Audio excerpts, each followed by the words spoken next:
सारिखा असता पाठी राखा इतरांचा लेख कोण करी राजयाची कांता काय भीक मागे मनाची या जोगे सिद्धी पावे कल्पतरू तळवटी जो कोणी पैसला काय उडे त्याला सांगा रोजी ज्ञानदेव म्हणे तरलो तरलो आता उतरलो गुरु कृपे वक्रतुंड महाकाय सूर्यकोटी समप्रभ निर्विघ्नं कुरु मे देव सर्वकार्येषु सर्वदा गुरुर् ब्रह्मा गुरुर्विष्णू गुरुर्देव महेश्वरः गुरु साक्षात् परब्रह्म तस्मै श्री गुरुवे नमः।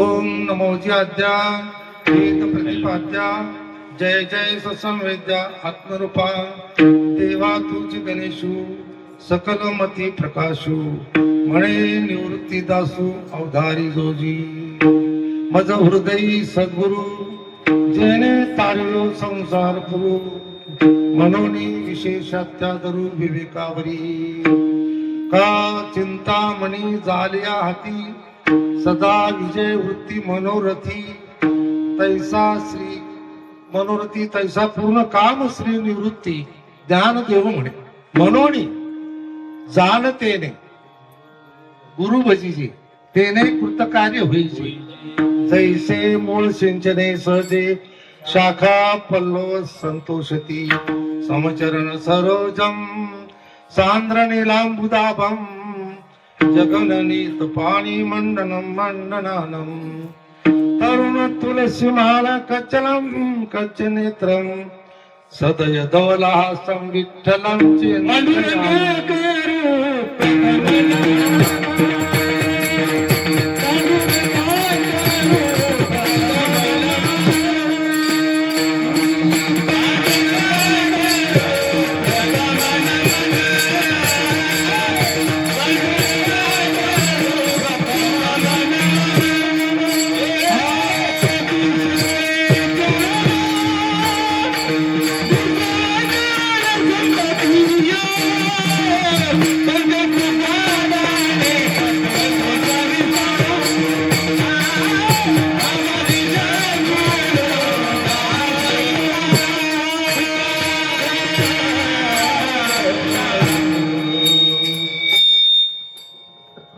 वचन ऐक कमलापती माझी रंकाची विनंती करजोळीतो कथे काळी आपण असावी जवळी प्रस्तुत सेवेकरता घेतलेला 4 चरणाचा हा ज्ञानेश्वर महाराजांचा अभंग आहे।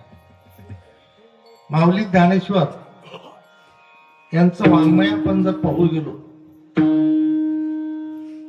ज्ञानेश्वरीचं चिंतन आपण जर करू लागलो तर वेद श्रुती उपनिषद 6 शास्त्र याच्यामध्ये जे आहे तेच ज्ञानेश्वरीत आहे. विठ्ठल विठ्ठल विठाला विठाला विठाला विठाला विठाला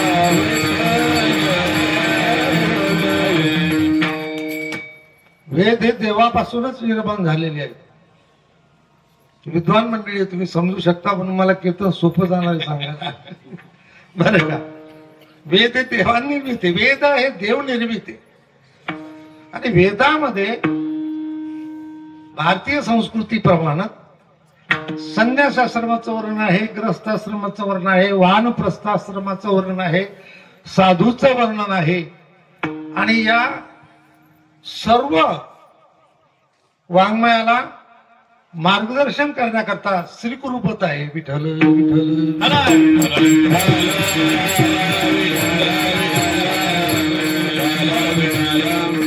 पुस्तक वाचल्यानं कळते का, हा एक प्रश्न आहे. पुस्तक वाचल्यानं कळालं असतं तर शाळेमध्ये शिक्षकांना नोकरी मिळालीच नसती. पुस्तकांनी वाचले की कळालं की झालं पास.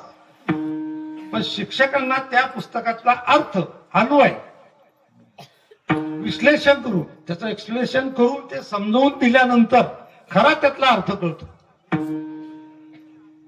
काही शब्द असे असतात की ज्याच्यामध्ये दोन अर्थ निघतात.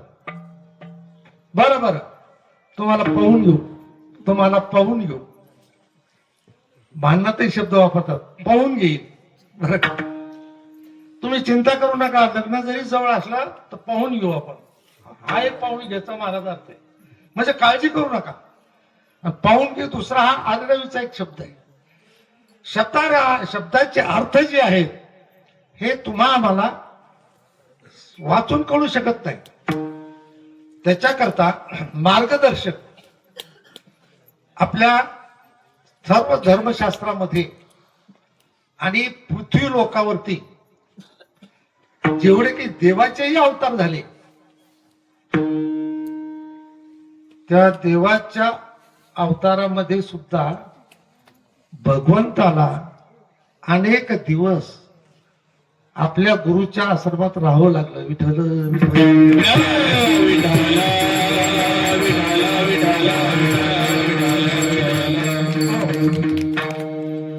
संदीपनी ऋषीच्या आश्रमात कोणाला राहावं लागलं? भगवान गोपालकृष्णाला.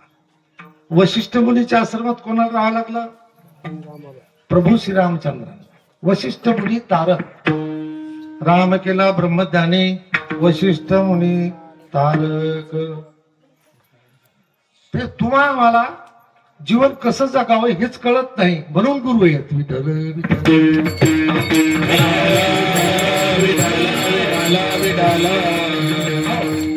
आणि हे अवतार कार्यामध्ये आपल्याला दाखवून दिलं.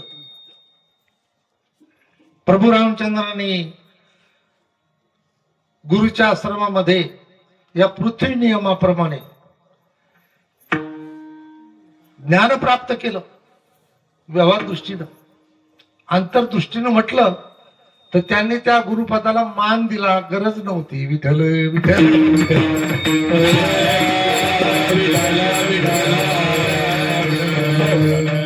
भगवान गोपाल कृष्णाने गुरुपदाला मान दिला. मान मर्यादा. बरं, मर्यादा ही आपल्या शास्त्रामध्ये घालून दिलेला एक नियम आहे. ही देवाने पाळली. प्रभू रामचंद्राने मर्यादा पाळण्याचा प्रयोग म्हणजे 14 वर्षीय वनवास भोगला. बघा, आणि जो राज्यकारभार केला तोही राज्यकारभार त्या काळातल्या राजांचा इतिहास आहे. गुरुचा सल्ला घेतल्याशिवाय पुढे पाऊल टाकलं नाही. बिलकुल नाही.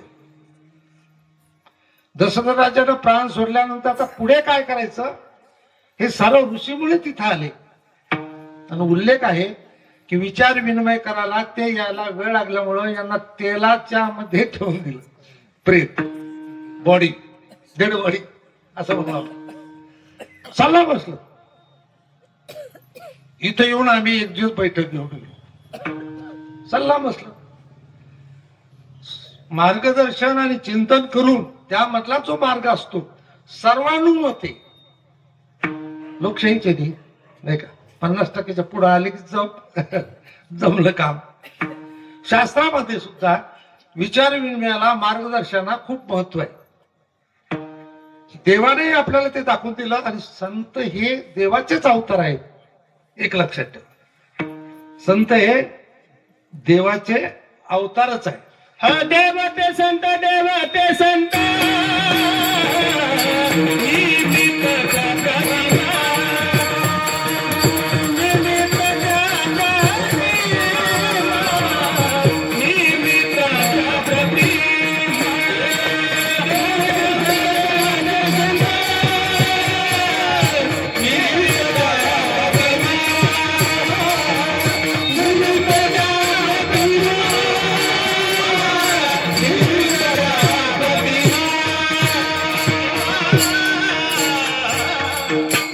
संत देवच आहे. संत जर देव आहे, कार्य मात्र दोघांचं एकच आहे बरं का. पण कार्य करण्याच्या पद्धतीत फरक आहे. संत ज्ञानेश्वर माऊलीला लोकांनी गावामध्ये आल्यानंतर भिक्षाही मिळू दिली नाही. संत ज्ञानेश्वर, संत एकनाथांना त्यांच्या घरी पित्र घालायला ते ब्राह्मण बोलवले, ते ब्राह्मण येऊ दिले नाही. विरोध. तरी नाथांनी संयम, सबर, शांतता, विवेक ठेवून काम केलं. प्रतिकार नाही केला. बघा, प्रतिकार नाही केला. संतांचं कार्य सांगतोय मी, क्षत्रियाचं नाही सांगत, देवाचं नाही, मी संतांचं सांगायला लागलो. आंघोळ करून आल्यानंतर जर आमची टोपी खाली पडली म्हणजे आमच्या कोण नाही पडली, आम्हाला जी देणार होते त्यांच्या खूप पडली आणि ती भरली. आणि मला कीर्तनाला निघायचं. कडक टोप्या लोकांच्या पाहिले की आपली टोपी खराब असावी असं वाटतं का माणसाला? तशीच पाहिजे. हा, ती भरल्यानंतर राग आला. राग यायला पाहिजे का? तुम्ही जर संत असाल दुसरी टोपी बदलून घेता, पर्याय आहे का नाही? किंवा एकच असली तर होतच असतं, जाऊ दे, धुवून काढू, वाळवून घेऊ. त्यातला संयम आहे, पर्याय आहे.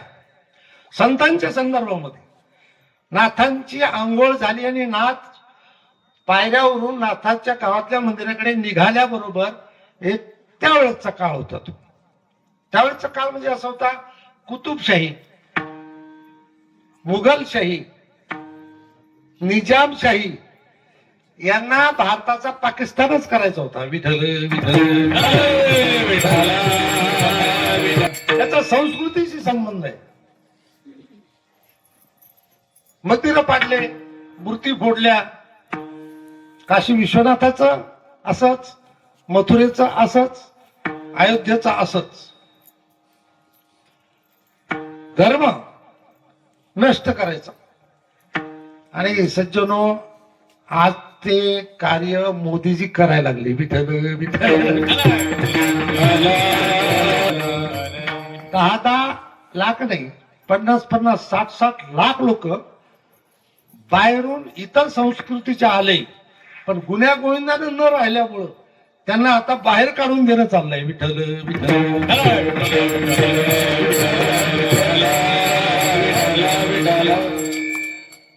विषय वेगळा आहे.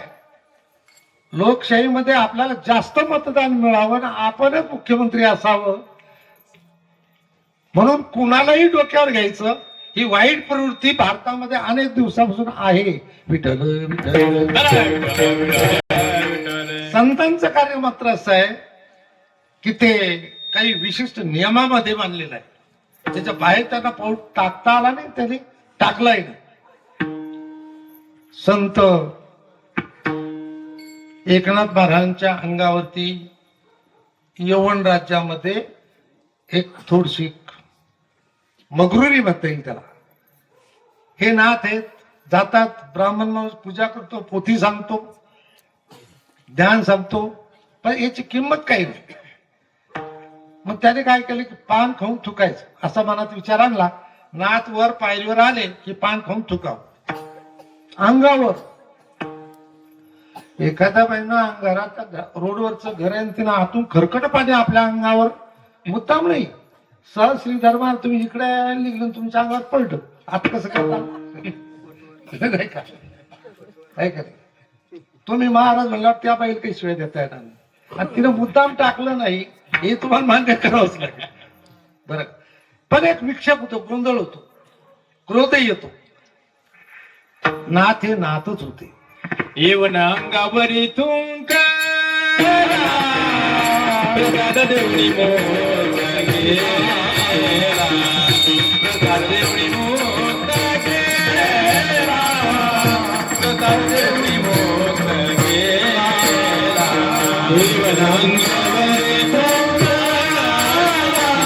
प्रसाद देवणी मोठा गेला, प्रसाद देवणी मोठा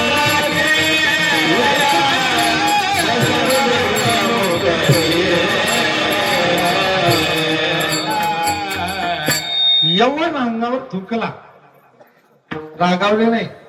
पुन्हा वापस गेले आंघोळ केली पुन्हा आले. हा कावळ्यासारखा बसेलच होता वर तिथे.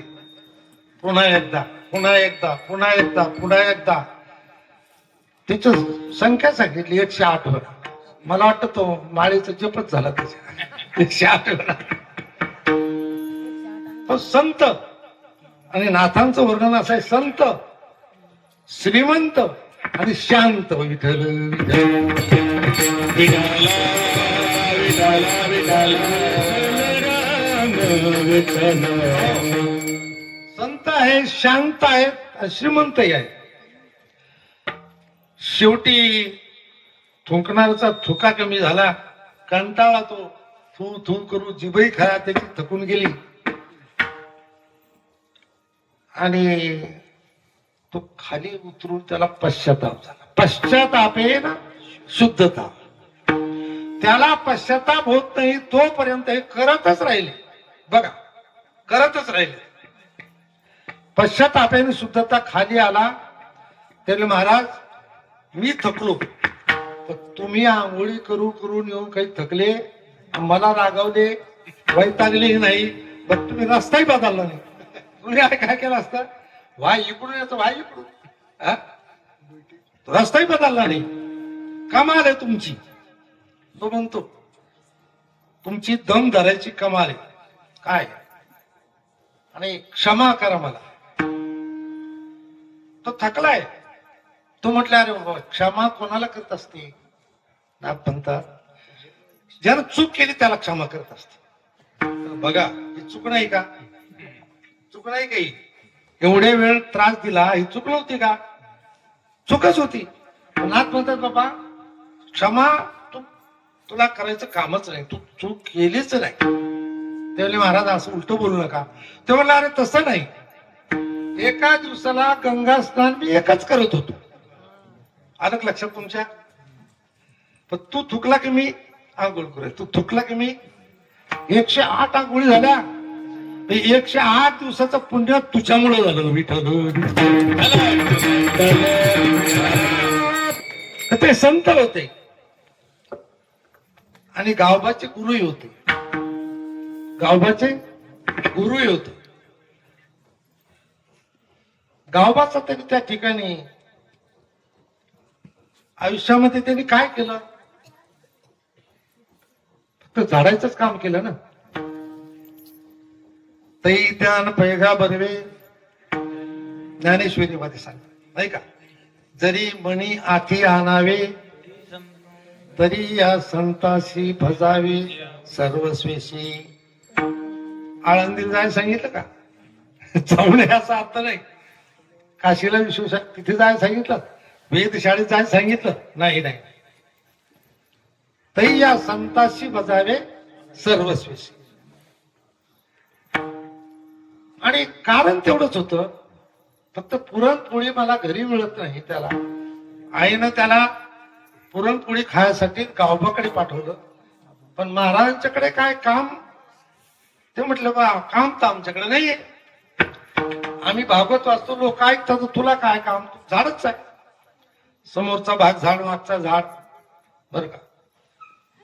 म्हणजे झाडण्यामध्ये सुद्धा संतांची कृपा होते. विठ्ठल विठ्ठल.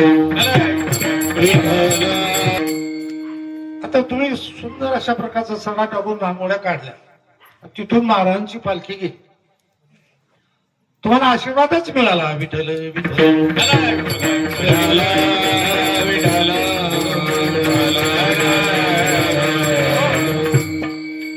गावानं आयुष्यभर दुसरं काही केलं नाही. संथा घ्यायची, भेद आणायचे, पारायण करायच्या, काही नाही केलंय. फक्त झाडलं आणि दुपारी पुरणपोळी खाल्ली. नाथांचं आयुष्य संपत आलं, नाथांना ते कळालं आणि ते द्रष्टे. त्यांनी एक दिवस पोथी चालत असताना, भागवत चालू असताना सांगितलं, रामायण चालू असताना, बाबा आता मी हे रामायण पुढे काही करू शकत नाही, जेवढं लिहिलंय एवढं याच्यावर थांबणार, कारण आता मीच इथं राहू शकत नाही, माझा अवतार संपलेला आहे. तेव्हा लोकांनी विचारलं, महाराज तुमचा अवतार संपला, हे लिहिते हे ठीक झालं, पण चिंतन असं आहे की तुमच्यासारखी भाषा, तुमच्यासारखं व्याकरण, ह्रस्व दीर्घ स्वर विलांटी यमक, हे श्लेष अलंकार, हे कसं काय जमन दुसऱ्याला, सर्वांना तुमच्यासारखं कोणीच करू शकत नाही. ते म्हटलं तसं नाही, हे आमचा गावबा करेल. विठ्ठल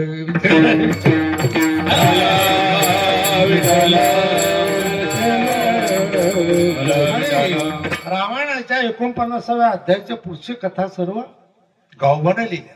कुठेही जाणवत नाही की नाथांचार्य यांच्या शब्दामध्ये, ओळीमध्ये, अक्षरामध्ये, एका ओळीतले ठराविक अक्षर आहेत, याच्या पुढं काही फरक नाही जाणवला. कारण त्यांना त्यांच्या गाववाला, त्यांचे सद्गुरु नाथ यांची कृपा होती म्हणून पहिलं चरण, श्री गुरु सारिखा श्री गुरु सारिखा श्री गुरु सारिखा श्री गुरु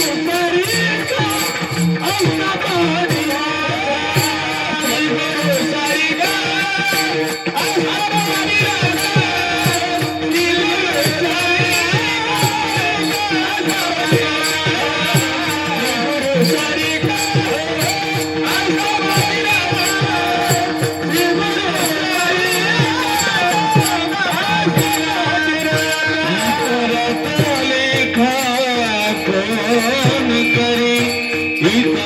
लेखा कौन करी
इतरांचा लेखा कोण करी. मला वाटतं सांगितल्यापेक्षा त्यांच्या गायनातच तुम्हाला कळायला लागलं, त्यामुळे त्यांना एकदा टाळा वाजवा. तोरण वाजवा चांगला. खूप जीव तोडून आलं ते होते हा. काहीतरी वाजवत हा. आणि हा एकल्याचा नव्हे खेळ म्हणून मेळ जमविला. सर्वांचं याच्यामध्ये योगदान असतं, आहे की नाही? अन्नदात्याचं योगदान सप्ताहामध्ये, गायनाचार्याचं योगदान, मृदंगाचार्याचं योगदान, कीर्तन करता आला भोपळ्यासारखा चालतो, विठ्ठल विठ्ठल.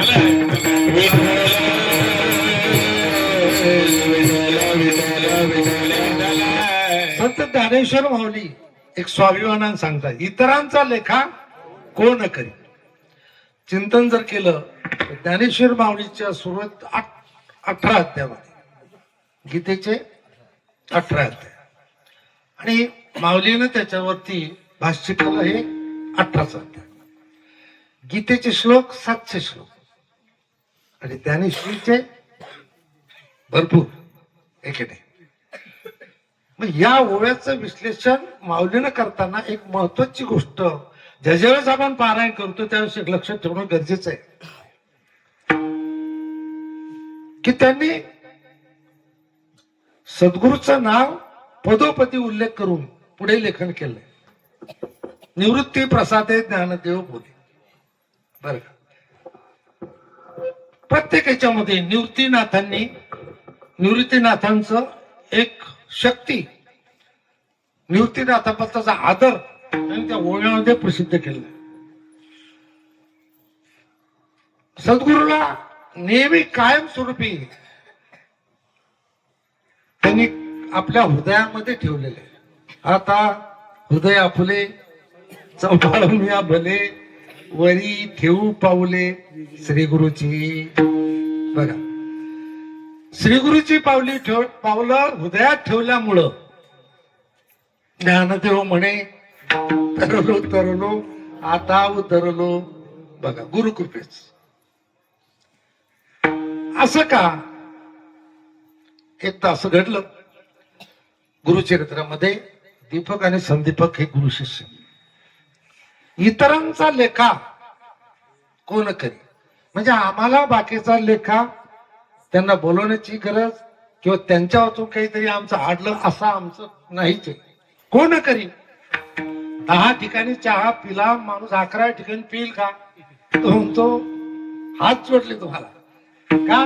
त्याची तृप्ती झालेली. सद्गुरूच्या सेवेमध्ये ज्याच्या मनाची शांती आहे, तृप्ती आहे, समाधान आहे, आणि सर्व काही मिळाल्याचं त्याला भास आहे, त्याला इतरांचं काही मागण्याचं कारण किंवा उत्पन्नच होऊ शकत नाही. संदीप आणि दीपक हे गुरु शिष्य. पण गुरुने सांगितलं, मला आता तुम्ही इथंच राहा मठामध्ये, आम्ही काशीला जाणार. सर्व शिष्यांना सांगून दिलं. सर्व शिष्य म्हटले, वा ठीक आहे, आम्ही मठ सांभाळतो. मठ सांभाळण्यामागे 2 गोष्टी आहेत. आता गादीचे मालक आम्हीच. बरं आहे, महाराज गेली तिकडे बोलतो, व्यवहारिक दृष्टिकोन. पण हा जो होता, हा दीपक नावाचा शिष्य, तो म्हटलं नाही महाराज, तुम्हीच इथं तिथं मी, तुम्हीच इथं तिथं मी, तुमच्या सावलीसारखा मी राहील. ते म्हटले, अरे तुला नाही कळलं, माझे भोग आता वाढलेले आहे आयुष्यामध्ये, मला हे संपवून टाकायचे. देह दिला, हा भोग संपवण्याकरता दिला. मग भोगामध्ये दुःख आहे, भोगामध्ये सुख आहे. सुख आलं म्हणजे आम्ही आनंदी होतो, आणि दुःख आलं म्हणजे आम्ही दुःखी होतो. हा आपला अज्ञानपणा आहे. विठ्ठल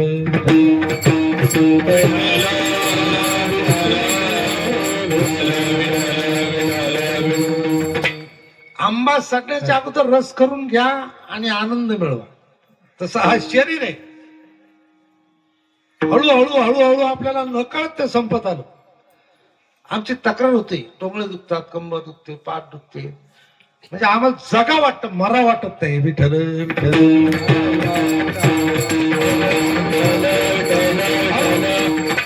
म्हणजे आम्हाला कळालं नाही की जाणार आहे म्हणून. देह काळाचे, धन कुबेराचे, ते मनुष्याचे काय आहे हे आम्हाला कळालं नाही म्हणून आम्ही दुःखी आहे. आणि ऋषींना, साधूंना, संतांना, सद्गुरूंना हे ज्ञात आहे. त्याने समजावून सांगितलं माझे भोग आलेत आणि हे वाईट भोग आहेत. माझ्या शरीरामधून रक्त निघणार आहे, शरीर सुजणार आहे, माझ्या शरीराची दुर्गंधी निघणार आहे. पण तू माझ्याजवळ राहून काही करू शकत नाही, तू कंटाळशील, पश्चाताप होईल तुला. तर महाराज तुम्हाला जसे रोग झाले तसे मला जरी झाले संसर्ग तरी मला आनंदच आहे, पण मी तुम्हाला सोडणार नाही विठ्ठल.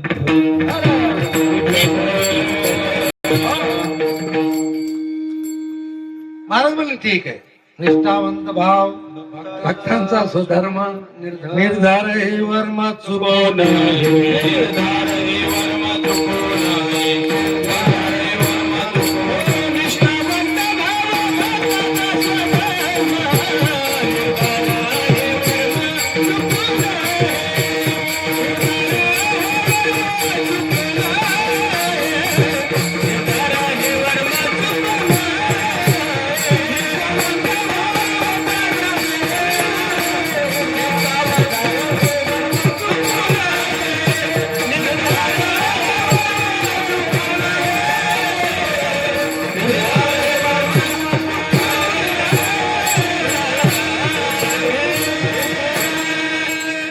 गुरुकृपा होण्याकरता निर्धार पाहिजे, निष्ठा पाहिजे, श्रद्धाही पाहिजे आणि त्याग करण्याची भूमिकाही पाहिजे. शिष्यामध्ये हेच जेव्हा राहील तेव्हा नंतरची कृपा आहे. घरावर गुरुकृपा लिहिलं, गाडीवर गुरुकृपा लिहिलं म्हणजे होते असं नाही. विठ्ठल विठ्ठल विठ्ठल विठ्ठल. मी चालता चालता एक सांगून टाकेल, गुरु आणि सद्गुरु हे दोन भाग आहेत. सद्गुरु हे एकच असतात, गुरु अनेक असतात. मृदंगाचे 100 बोल शिकवले ते माझे गुरु. संगीतामध्ये मी विशारद झालो ते माझे गुरु. मला ज्ञानेश्वरीचं पारायण शिकवलं संतांनी ते माझे गुरु. मृदंग शिकणारा तोच आहे, संगीत शिकणारा तोच आहे. कारण मृदंग शिकता शिकता कीर्तनकार झालेले. बरं का? संगीत हळूहळू तेही कीर्तनकार झाले. म्हणजे मला वाटतं ते प्रमोशन समजायचं नाही का? बरं का? वाढता येते, सर्व प्रगती होते त्याच्यामध्ये. इथे प्रगती झाल्यानंतर ज्यांना आपल्याला ज्ञान दिलं बघा, त्याची आपण किती वेळेस आठवण करतो याचं एक चिंतन करा. त्याच्या सुखदुःखाच्या वेळेस तरी ज्ञान देणारे ते गुरु, आपले गुरु हा एक विषय. आपल्या मनाला असं शिकवलं गेलं पाहिजे की मला जगामध्ये या ज्ञानामुळे जेवढी प्रतिष्ठा, मान, सन्मान मिळतोय ना ते माझे गुरु कारणीभूत आहे. विठ्ठल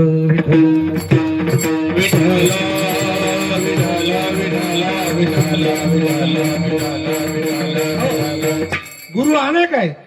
दत्तात्रयांनी 24 गुरुचं वर्णन केलंय. पृथ्वी गुरु आहे, नांगरली तरी तक्रार नाही. पहिली पळाटी काढली, दुसरा गहू काढा, पुन्हा उन्हाळ्यातलं बाजरी काढली तरी तक्रार नाही. पृथ्वी शांत आहे, तुम्हाला देत राहत. म्हणून पृथ्वी गुरु. मधभाशी थोडं थोडं थोडं थोडं मध आणून एक मधाचा कांदा तयार करते, त्याला गुणग्राहकता म्हणतात. हे पाहिल्यानंतर मधमाशीला त्यांनी गुरु केलं. ही गुरुच आहे. एक चाली इथली धरायची, दुसरी भैरवी तिथली, तिथली जेल, वेगळ्या वेगळ्या चाली, देश, आणि साऱ्या इकट्ठा केले. हा झाला गायक. विठ्ठल विठ्ठल.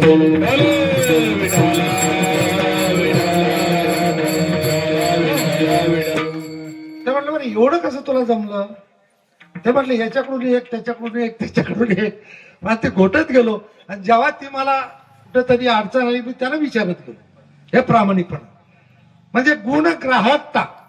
या गावात आम्ही आहोत, गाव 300-400 वस्तीचे, कार्यकर्ते थोडेसे, वस्ती थोडीचे. थोडी व्यवस्थित बरं का, पण यांच्यात सद्गुण खूप आहे हे महत्वाचं आहे. विठ्ठल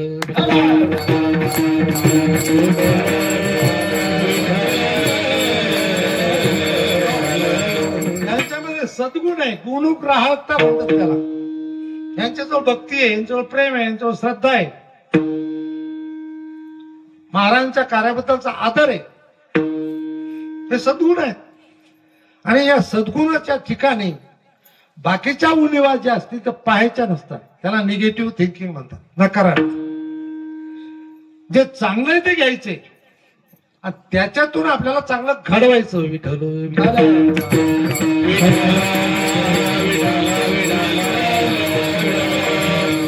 हे अनेक गुरुपासून अनेक प्रकारचं मिळते. हे गुरु आहेत, हे सद्गुरु नाहीत.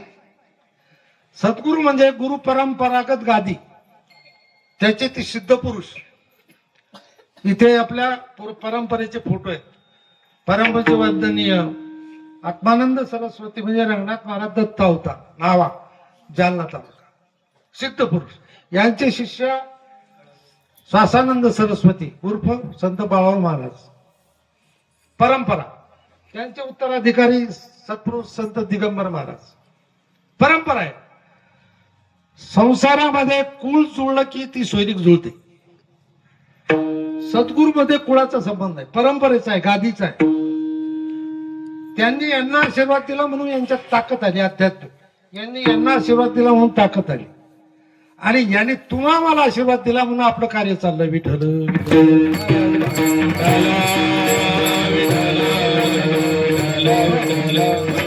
नाथांकडे सद्गुरू म्हणजे एकच निवृत्तीनाथांचंच नाव आहे, दुसरं नाही कुठे. सद्गुरू, गुरु सद्गुरू. जनार्दन स्वामी सद्गुरू. एकनाथ महाराजांच्या सर्व अभंगामध्ये हरिपाठाच्या एका जनार्दनी. कोणाचं नाव टाकलं पुढं? जनार्दनी. गुरुचं टाकलं. एक स्वाभिमान आहे, ते दैवत आहे, आणि या दैवतानं आम्हाला हे दिलं. सद्गुरू या दैवतानं. म्हणून एका जनार्दनी, एका जनार्दनी, एका. संत ज्ञानेश्वर महाराज म्हणतात, सद्गुरू वाचून सापडेना सोय, धरावे ते पाय. सद्गुरू वाचून संसारी तारक, नशेची निष्ठंक आन कोणी. इंद्र बघा किती उंच भूमिका आहे. इंद्र चंद्र देव ब्रह्मादी करुणी, संशयाची श्रेणी छेदी तेरा. संत नामदेवांना गुरु फक्त मंदिरातला काळा एक काळ, पण समाजामध्ये सर्वांची आदर, सर्व देवरूप आहेत. येणारे श्रोते देवरूप अशी वर्णन आपल्या नामदेव महाराजांच्या अभंगामध्ये. समोरच्या श्रोत्यांना हलक्या शब्दात कधीच बोलायचं नाही, हे शास्त्र आहे. विठ्ठल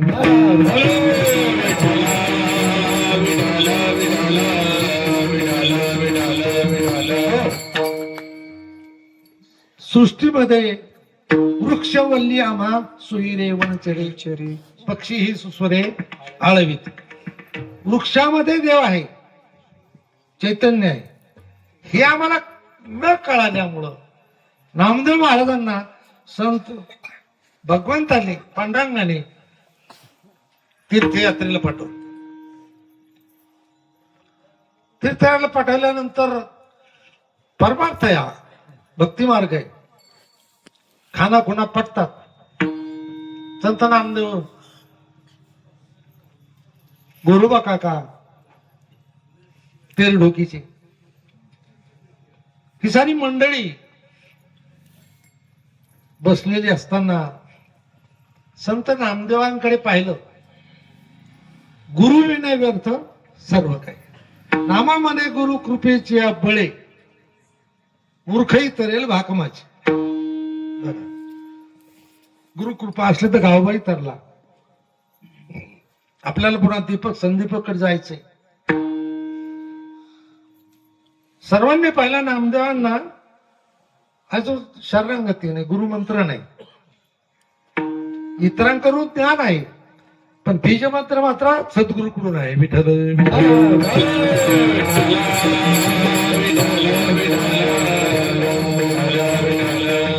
गुरुने दिलेला बीजमंत्राची ताकद ही देवाला मान्य करावी लागते, कारण ती सद्गुरूने दिलेल्या नामस्मरण आहे.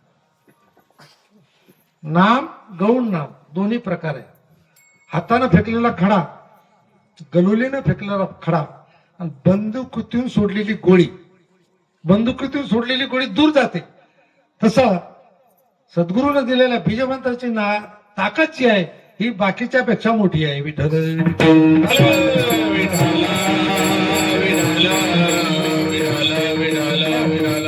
म्हणून इथे संत नामदेवांना या संतांनी परीक्षा करून थोडं छळ असंच म्हणू आपण व्यावहारिक भाषेत. गोरोबा काका म्हटले याच्यामध्ये आम्ही एवढेचे संत आहेत, संत आहेत बरं का, पण कच्च गाडगं ओळखा, ती जुनी परंपरा आहे. थापटी घेतली गोरोबा काकानं, कारण गोरोबा काका म्हणजे मडके घडवणारे, उत्कृष्ट मडके घडवणारे. त्यांनी थापटी घेतली आणि डोक्यात मारायला सुरुवात केली. कोणालाच राग नाही आला, पण संत नामदेवाला राग आला. ते म्हटले ही अशी कोणती पद्धत आहे, कच्चे पक्के तपासायचे, आमच्या डोक्यावर परत झालं, फुटलं नाही. देवाजवळ तक्रार केली. देवा म्हणे या असे संत असतात का म्हणे. अहो डोकं फोडायचं राहिलं माझं, बरं झालं मी वाचवलं तिथून. ते म्हणे नामदेवा तुला कळणार नाही. काकांनी जे केलं ते फार बरोबर केलं आणि दिशाही तो अजून सद्गुरूला शरणागतीच पत्करलेला आहे.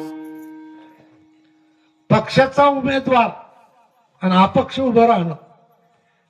अपक्ष म्हणजे गुरु शिवाय, पक्षाचा म्हणजे आज्ञांकित. ते म्हणले नामदेवा ते म्हणतात ते बरोबर आहे. तू औंढ्याला जा, तीर्थयात्रा कर, मग तुला काय जे ते कळल. पण औंढ्याला आले तर औंढ्याला विसोबा खेचर संदर्भ असा आहे, जे माऊलीनं लोटून दिले होते ते खेचर. विठ्ठल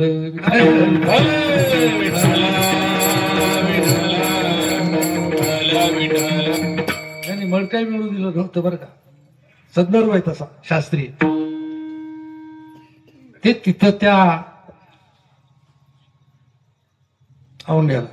आणि ह्याने गेल्यानंतर तिथे भगवान शंकराच्या तिथे दर्शन घ्यायचं ठरलं.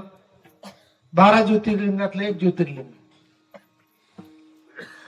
तेव्हा विसोबा आहे त्या मंदिराच्या जवळच, पिंडीच्या जवळ लीला आहे, संतांची लीला आहे. तुमच्या कल्याणाची काळजी त्यांना आहे, म्हणून ते काही गोष्टी मुद्दाम करतात. विसोबाने आपले पाय पिंडीवरती ठेवून झोप घेतली. शिवलिंगावर, शिवलिंगावर पाय ठेवणारा माणूस मूर्ख कशा ना का गदा आहे की नाही. सामान्यतः मूर्खच म्हणता येईल ना. देवावर लात कशी मारली, पाय कसे ठेवले. ते म्हटले नामदेव महाराज म्हटले बाबा म्हटले उठ. अरे हे काय पाय ठेवायची पद्धत आहे का, तू असा कसा आहे, तुला कळते का काही, तू माणूस आहे का कोण आहे. सबर का फल मिळत आहे. शांत राहतात साधू, कळवून देण्याकरता सहन करतात. संत हे सहन करतात आणि म्हणून जगाचे आघात सोसतात. तुका म्हणे संत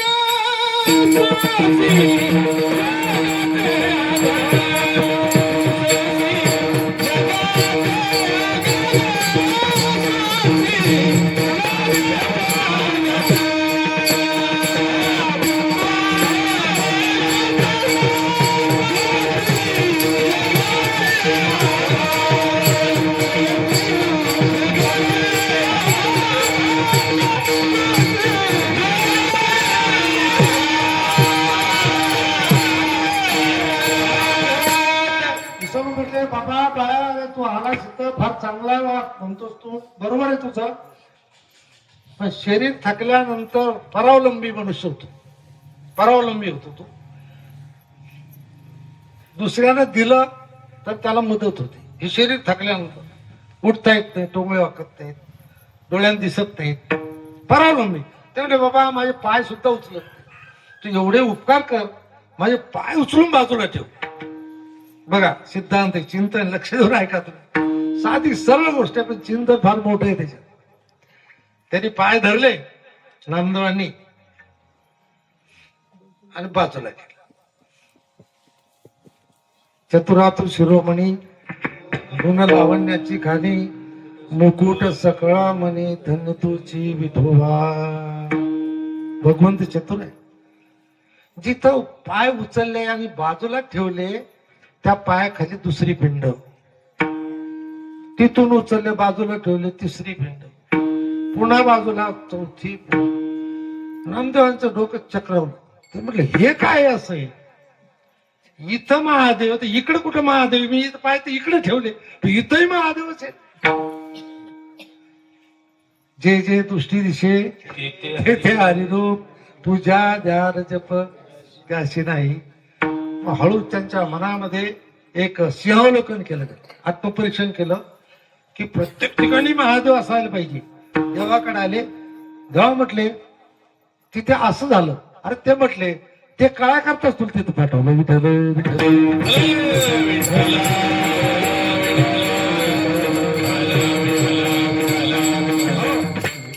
आता देव हा सर्व जगामध्ये सृष्टीमय आहे हे कळण्याकरता सद्गुरूची गरज.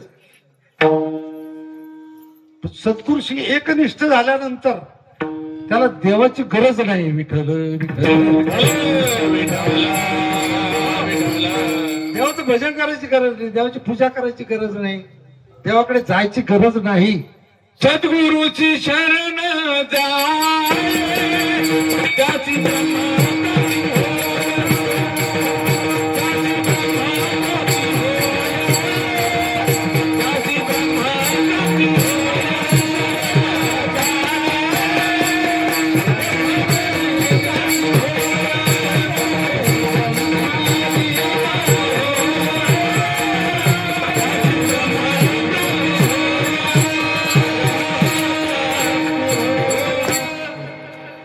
तुम्ही म्हणाल मग देवाची गरज नाही, देवाचं भजन नाही, गरज नाही, मग आम्ही तर सप्ताह करून राहिलो नाही का?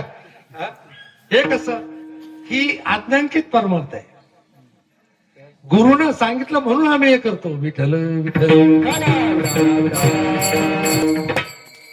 नाही तर अनेकाचे काम नाही.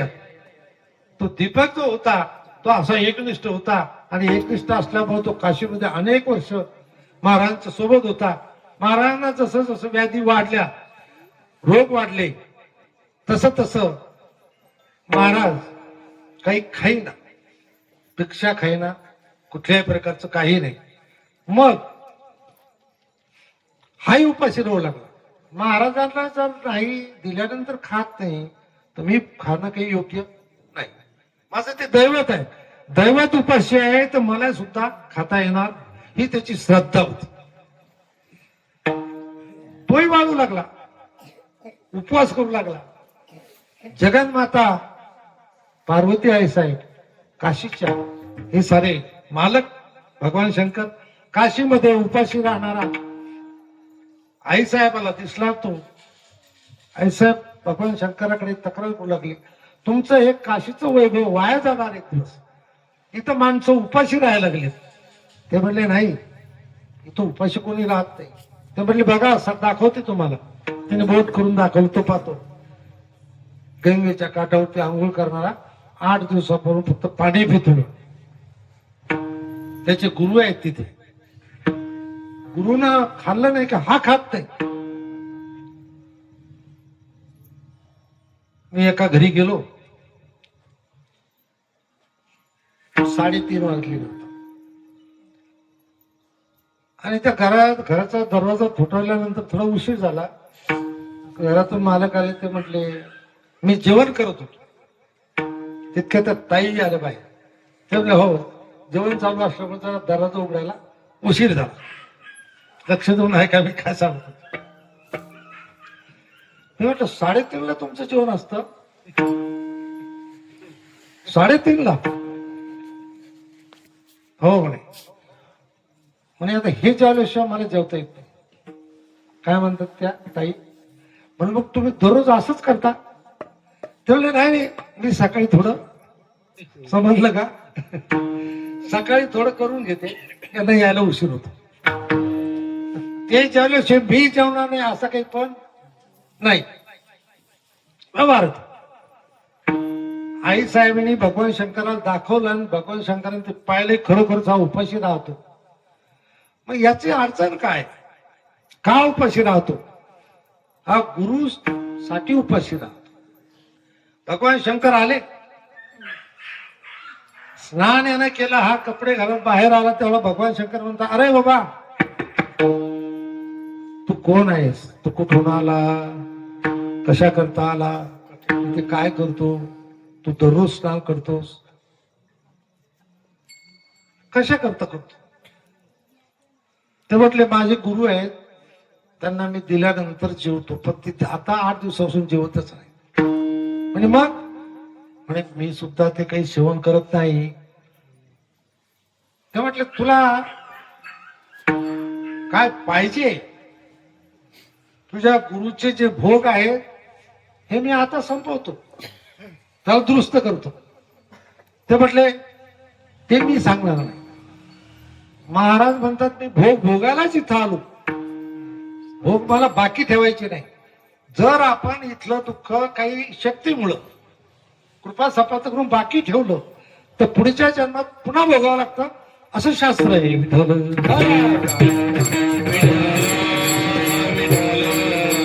म्हणजे दुःख सुद्धा भोगून संपवलं तर आपण निर्बळ झालो असा त्याचा अर्थ आहे. म्हणून ते त्याला तयार नाही. म्हणजे तुला काय मागायचं तू माग, मी देतो. ते म्हटले मला काही मागायचं नाही आणि मी तुमची भक्ती सुद्धा केली नाही, मी तुमची भक्ती केलीच नाही, पण तुम्हाला मला काही मागायचा संबंध येत नाही. भगवान शंकर वापस गेले. ते म्हटले पाहिलं का त्याची भक्ती अशी आहे. ते म्हटले नाही नाही तसं तुम्ही भगवान विष्णूला पाठवा. भगवान विष्णू आले, त्याचं स्नान झालेलं, कपडे घालायला लागला. ते म्हटले अरे बाबा कोण तू, कुठला, काय माहिती घेतली? ते म्हटले तुला काही पाहिजे का? हे सारं मी दृष्ट नाही म्हटलं, माझ्या गुरुलाही तुमच्याकडून काही पाहिजे नाही, तर ते भोग संपवायला आले, ठेवायला आले नाही, आणि मलाही स्वतःला काही पाहिजे. आणि तू असं कसं म्हणे, मी भगवान विष्णू आहे म्हणे, सर्व संप्रदायाचा मूळ मी आहे म्हणे, चैतन्याचा मूळ मी आहे. संप्रदाय सका मुख्य महाविष्णू, चैतन्याचे मूळ संप्रदाय सकळ हे धोनिया. अरे माग घे मागून. ते म्हटले नाही तुम्ही आता डोकंच लावू नका आमच्याशी. ते वापस गेले. दोघांचं दर्शन झालं की नाही, दोन्ही देवायचं. आता काय राहिलं शिल्लक? गुरुची भक्ती केल्यामुळे देवाने आपाप दर्शन दिलं. ब्रह्मदेवाने त्यांना तेच उत्तर दिलं. म्हणून ज्ञानेश्वर महाराज म्हणतात इतरांचा लेखा आम्हाला नकोय. सिद्धांत आता रे वा, आता सिद्धांतावर यायचंय की राजाची बायको मी कधी मागू शकत नाही, त्याला सर्व आहे.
आली कधी भीक मागायचं गरज तिला पडतच नाही. कारण सद्गुरूची एक शक्ती मागे असल्यामुळं जगामधलं भय सुद्धा नाही, निर्भय राहतो. कारण त्याच्या हृदयावर सद्गुरू बसले. आता हृदय आपुले चौफावणी आबले वरी ठेवू पावले सद्गुरूची आहे. सद्गुरूची जवळ असल्यामुळं चिंताच नाही. मगाशी मी प्रवचनात एक कथा सांगत होतो. समर्थ रामदास स्वामीचा एक शिष्य आणि भिक्षा मागत असताना एक श्लोक म्हणत होता. समर्थाची या सेवका वक्रपा हे असा सर्व भूमंडळी कोण आहे. जयाची लीला वर्णिता लोक तुम्ही उपेक्षी कदा रामदासाभिमानी. जय जय रघुवीर समर्थ. श्लोक म्हणला भिक्षा घेतली चालला. पण एका भविष्यकाराला सर्व कळत होतं.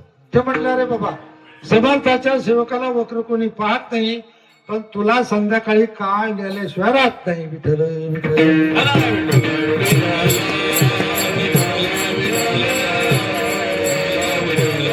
संध्याकाळी तुला काय नेल्याशिवाय राहत नाही, हे माझं भविष्य आहे. समर्थाच्या सेवकाला वक्र पाहत नाही असं तू म्हणतोस. त्याला त्या भविष्यकाराबद्दल खूप माहिती होती. भिक्षा मागणार याचं भविष्य कधी खोटं ठरलंच नाही. आणि निश्चितच आपल्याला हा काळ न्यायला येणार. मरण आहे आपलं मरण.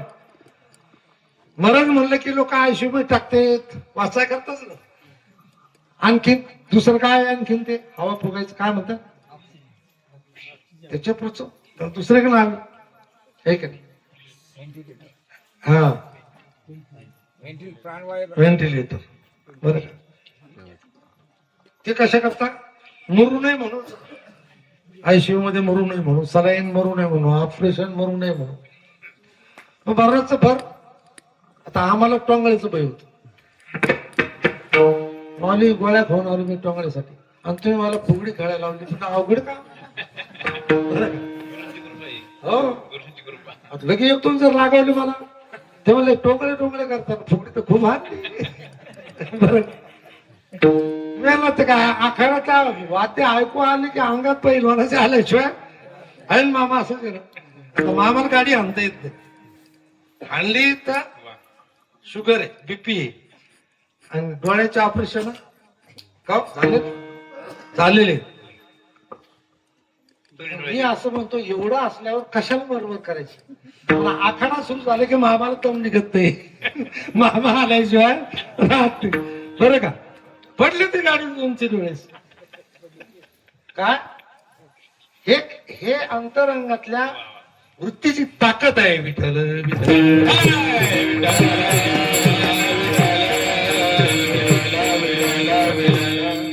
ते काय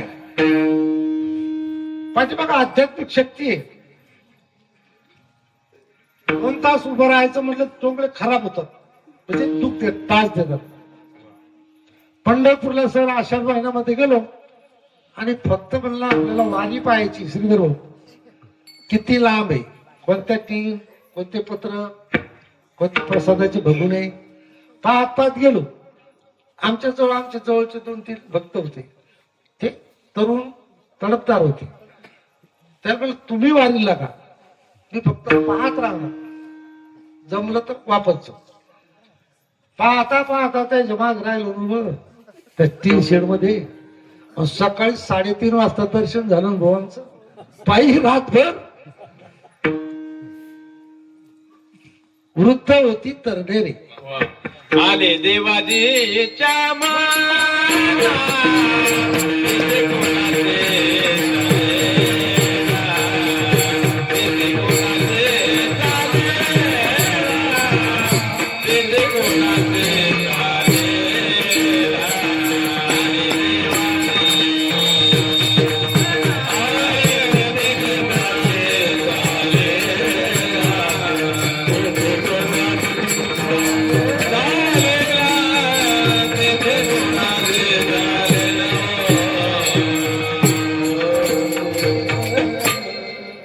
नेता देवविता, नेता देवविता. तेथे याची सत्ता काय आहे. निमित्ताचा धणी माझे माझे म्हणून हे पाय माझे जर आहे तर मग ते दुखण्याच्या काळात चालतात कसे तो चालवतो. साधे हे शरीर कोणाची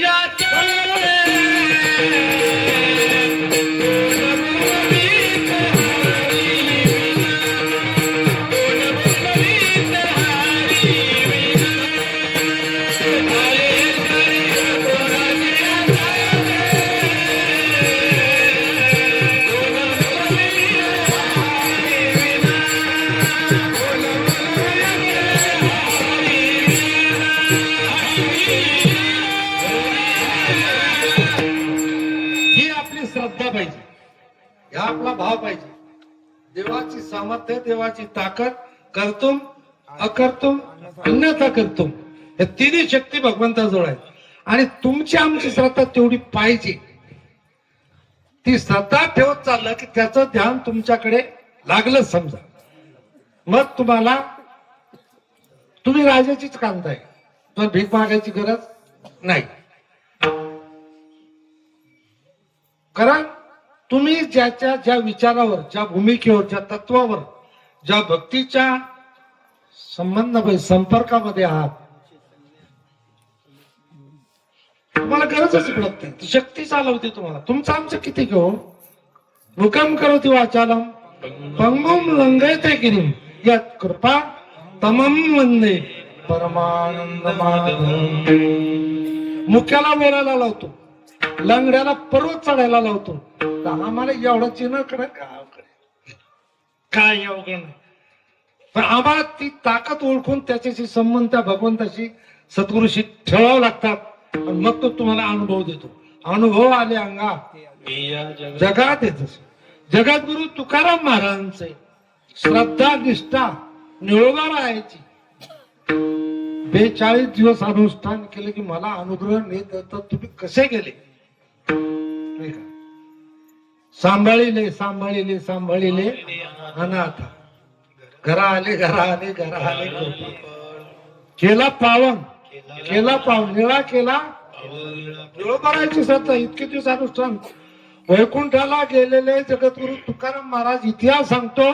निळोबारायसाठी वापस आले आणि गुरुमंत्र दिला विठ्ठल. गुरु वेगळे वेगळे असतील, सद्गुरु प्रत्येकाचे वेगळे असतील, परंपरा वेगळ्या आहेत. चैतन्य परंपरा आहे, नाथ परंपरा आहे, दत्त परंपरा आहे. परंपरा वेगळे आहेत आणि गुरु वेगळे आहेत. गुरु वेगळे पण कोणते जास्त कोणते कमी असं समजायचं कारण सर्व गुरु हे देवालाच नसतात आणि देव एकच आहे विठ्ठल.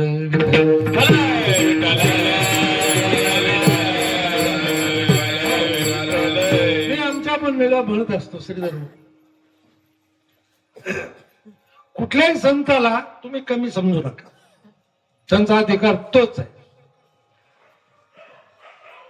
तुमच्या गुरुचं नामस्मरण करा, तुमच्या गुरुचे आदर्श तुम्ही हृदयामध्ये ठेवा आणि इतरांच्याही सद्गुरूचा आदर करा. ते सद्गुरू त्यांच्या करता असेल पण आपल्याकरता संत आहेत.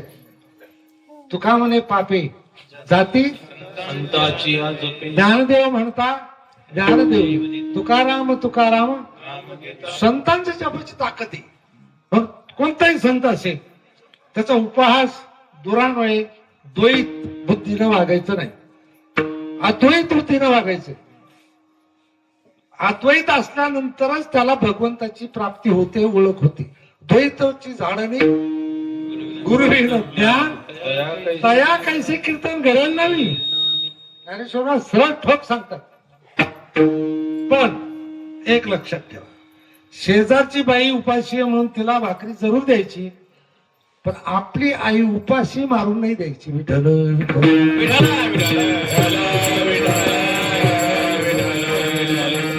मावशीची किंमत जरूर आहे, पण जन्मदाती तुमचा उद्धार करणारी जन्म देणारी आई आहे. आईला सांभाळून मावशीला आदर करा. योग्य आहे. तुम्हाला बाकीचं होत नसेल तर एकच करा पण निष्ठेनं करा विठ्ठल.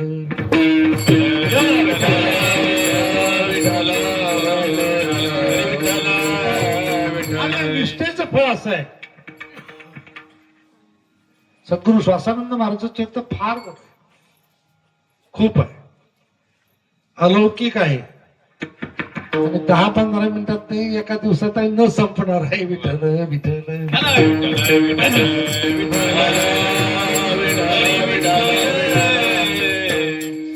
ते कल्पतरू आहे. कल्पतरू झाडाचं नाव आहे की त्या झाडाखाली बसल्यानंतर कल्पना इच्छा केली ती प्राप्त होते, बरोबर त्याला कल्पतरू बसलं. त्याला काही गुण कधी पडत नाही. इमानदारीनं मालकाची सेवा केलेला नोकर, त्या नोकराच्या मुलीचं लग्न निघालं तर मालक सांगतो हुंडा विंडा मी देऊन टाकल, अन्नदान मी करल, तू फक्त आपलं ट्रॅक्टर घेऊन मळ्यात जाय, बेफिकर आहे. कोण म्हटलं? कोणाला म्हटलं? कारण तो इमानदार होता. तसं शिष्य हा सत्शिष्य पाहिजे. त्याच्या शब्दाला देव सुद्धा दूर सारू शकत नाही. देव सुद्धा प्रल्हाद हा नारदांचे शिष्यच. नारदांच्या मंत्रामध्ये नारायण नारायण हा बीजमंत्र त्यांना मिळाला. प्रल्हादाच्या आईला हिरण्यकश्यपाची काय बघा, तुम्ही चिंतन करा, थोडं लक्ष देऊन ऐका. 10 मिनिटात आपलं कीर्तन संपणार आहे. म्हणजे तुमच्या मनातली भीती दूर होईल की अजून किती वेळ चालते, बरं का? तो नारायण नारायण मंत्र म्हटल्यामुळं तुमचं बरं व्हायला लागलं की काहीला त्याच्यातला तुमचा मोठेपणा सहन होत नाही. जगामधले अनेक प्रकार आहेत. ठीक आहे, तो त्याचा निगेटिव्ह नकारार्थी विषय, त्याच्याकडे आपण जाऊ नये, त्याला पाहू नये, त्याच्यावर नाराज होऊ नये, त्याचं त्याला समजून घ्या. स्वतः बाप प्रल्हादाचा कोण? हिरण्यकश्यप त्रास दिला. नाही तर इतिहासामध्ये असं आहे, हिरण्यकश्यपूला एवढं काही वरदान होतं, खूप वरदान होतं. रात्री मरणार नाही, दिवसा मरणार नाही, घरात मरणार नाही, बाहेर मरणार नाही, शस्त्रानं मरणार नाही, अस्त्राने मरणार नाही, स्त्रीच्या हातून मरणार नाही, पुरुषाच्या हातून मरणार. एवढे वर त्यांनी देवाकडून मागून घेतले. प्रमोद दिवसा मरणार नाही, रात्री मरणार. एवढे वर मागितल्यावर त्याला असं वाटलं मी जिंकलो. पण भगवंत येतो चतुरातू शिरोमणी निर्गुण लावण्याची खाणी मुकुट सकळा म्हणी धन्य तुझा विठोबा. तो कशातून काय काढेल ते काही सांगता येणार नाही. एक पोरग अफगाणिस्तान मधून विमानाच्या चाकाच्या जवळ बसून भारतात उतरलं, पडलं नाही. बघा तुम्ही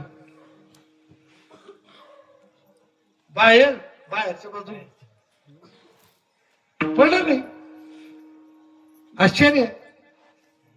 आता एवढ्या वर मागितले, आता मी मरतच नाही म्हणून अहंकार आला.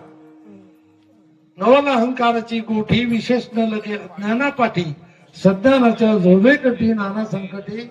अहंकार आला की दुःख, अहंकार आला की क्लेश, अहंकार आले की अशांती, अहंकार आले की असंतोष मनामध्ये. म्हणून तो येणार नाही याची काळजी घेणं गरजेचे असते. हिरण्यकश्यपूला अहंकार झाला पण देवानं मारलाच, सोडा नाही. कधी त्याने विचारलं सांग तुझा देव कुठे आहे? तो म्हटलं खांबात आहे. खांबात देव आहे या शब्दाची ताकद अशी की खांबातूनच देवाला बाहेर यावं लागलं.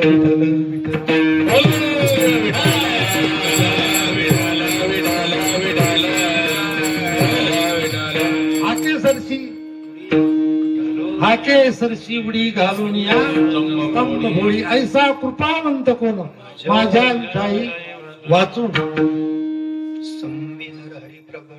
नारायण हा मंत्र त्यांना तिथे मिळाला. ती शक्ती सद्गुरूची आणि तिथे देवाला सुद्धा त्यांची आज्ञा पाळावं लागली. प्रल्हादाची. सद्गुरू म्हणजे कल्पतरू आहे. कल्पतरू तळवटी कल्पतरू तळवटी जोगोनी बैसला. कल्पतरू तळवटी कल्पतरू तळवटी जोगोनी बैसला.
गुरुला हे कल्पतरूचं झाड सापडलं.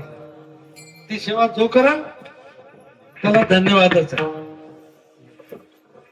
आणि धन्यवाद म्हणजे असं की आपल्या आयुष्याचं चीज झालं म्हणजे तरलो आपण. आपल्या आयुष्याचं चीज झालं, पुण्य झालं, धर्मकार्य आपल्याकडून झालं, समाजसेवाही झाली, नामस्मरण झालं, म्हणून आपण तरलो. ज्ञानेश्वर महाराज ज्ञानदेव माने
ज्ञानदेव म्हणे तरलो तरलो आता उद्धरलो गुरुकृपे. उद्धरलो या शब्दामध्ये या जीवनाची सार्थकता आहे. उद्धरलो या शब्दामध्ये पूर्णता आहे. या शब्दामध्ये कळत झाला, आमच्या जीवनाचा कळत झाला. विठोबा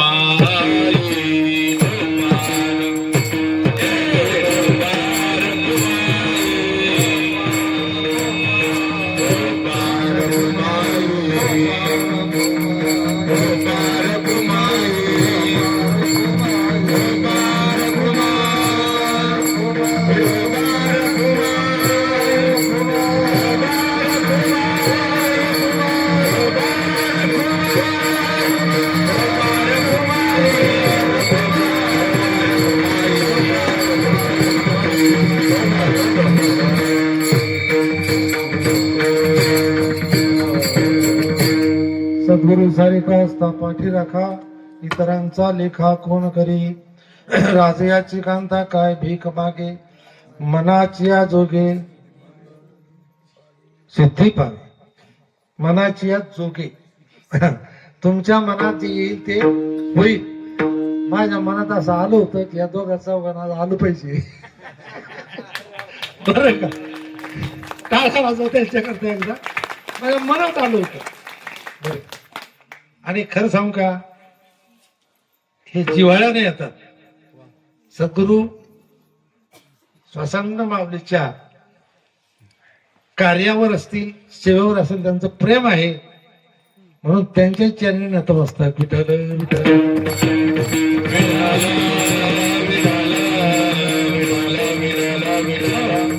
मनाची जोगे तुमच्या मनामध्ये जे पाहिजे ते निश्चित होत. सात्विक कल्पना होत. मनामध्ये जे पाहिजे ते निश्चित होत. अशक्य काही नाही. आणि हे तुमचा आमचा अनुभव आहे. 1907 ला संकल्प केला काही मंडळीनं की फिरता उत्सव सुरू करावा. थोडक्यात 5 मिनिटात ठीक आहे म्हटलं. त्यांना बुद्धी दिली, महाराजांनी दिली. आणि योगायोगानं असं की सर्व जेवढे आपले भक्त लोक आहेत, भाविक आहेत, कधी कधी मी असं सांगत असतो थोडस आतला भाग. आपल्या गुरुचे शिष्य म्हणजे आपले, बाकीचे आपले नाही, हा अज्ञानपणा काढून टाका. विठ्ठल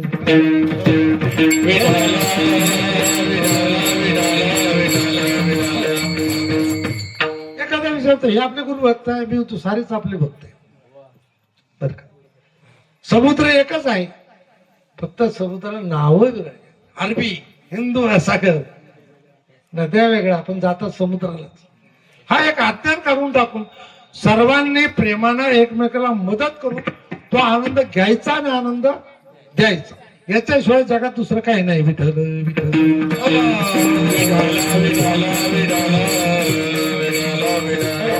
आणि म्हणूनच आता विश्वात्मके देवे येणे वागेने तोषावे, तोषोने मध्ये द्यावे पसायला. विश्वात्मक देव, विश्वात्मक, या विश्वामध्ये अनेक देश आहेत.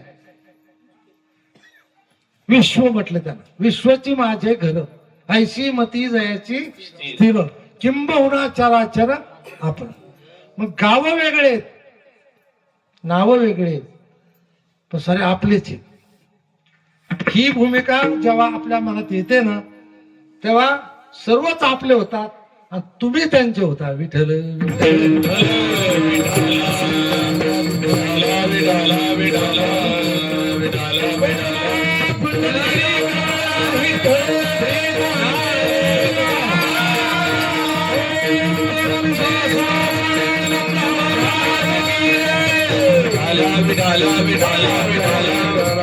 ही आम्हाला ज्ञानेश्वर महाराजांची शिकवण आहे. म्हणून त्यांचं चिंतन ज्ञानेश्वर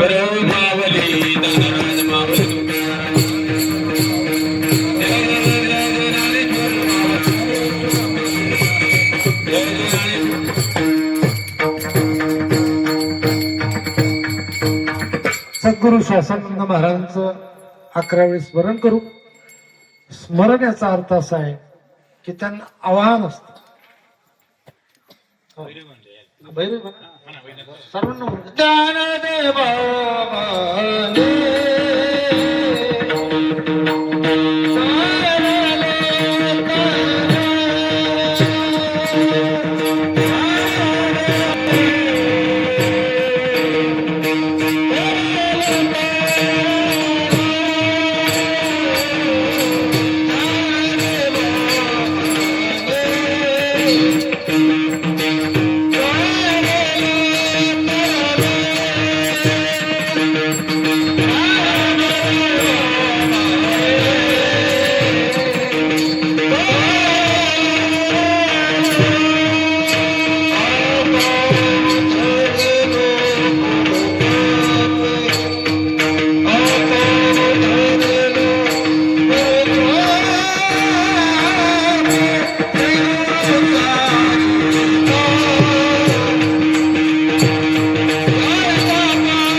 असंच ऐकतच राहावं असं वाटतं.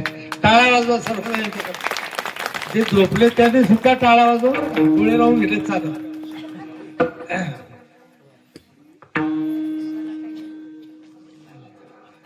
या सर्वांनाच गावकऱ्यांतर्फे धन्यवादच देतो, नाही का? हो.